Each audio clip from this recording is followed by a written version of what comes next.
আজকের আমি ডিনারে বানিয়েছিলাম মাটন কিমা। ফ্রিজে মাটন ছিল, তো ভাবলাম একটুখানি সলিড পিসগুলোকে নিয়ে কিমা বানাই। তো প্রথমবার ট্রাই করেছিলাম, খেতে দারুণ হয়েছিল।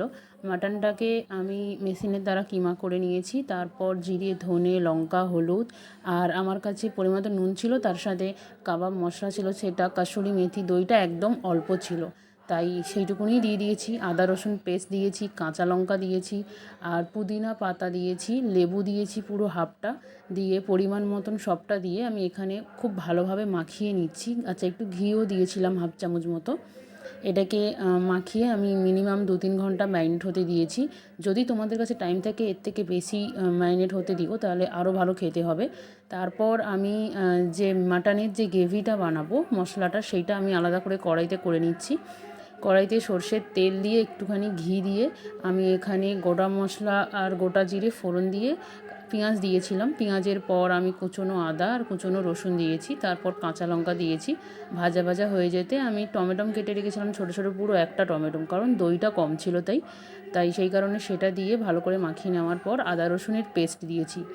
আদা রসুনের পেস্ট দেওয়ার পর আমি এটাকে খুব ভালোভাবে মিশিয়ে নিয়ে দেন তারপরে লাল লঙ্কার গুঁড়ো দিয়েছি আর কাশ্মীরি লঙ্কার গুঁড়ো, জিরে গুঁড়ো, ধনে গুঁড়ো দিয়েছি। দিয়ে সবটা খুব ভালোভাবে মশলাটাকে আমি এখানে মাখিয়ে নিয়ে মশলাটাকে খুব ভালোভাবে কষে নিয়েছি। মশলা যতক্ষণ জল ছাড়ছে ততক্ষণ মিশিয়ে নেওয়ার পর এটাকে সাইডে রেখে দিয়েছি। এবার মাটনটা করার পালা। প্রেসার কুকারে ঘি আর সাদা তেল দিয়ে আর শুকনো লঙ্কা দিয়ে আমি মাটন ম্যারিনেট করা মাটনটা তুলে দিয়েছি। 2 মিনিটের মধ্যে হাই ফ্লেমিং করেছি, মাটনটা পুরো জল ছেড়ে দিয়েছে।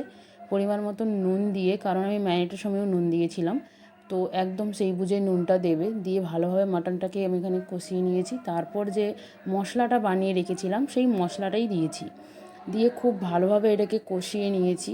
7 থেকে 8 মিনিট কষিয়ে নেওয়ার পর তারপর আমি এটাতে 3টে সিটি দিয়েছি। সিটি দিয়ে নর্মাল হতে রেখে দিয়েছি। তারপর খুলে আবার গ্যাসটা অন করে দিয়েছি।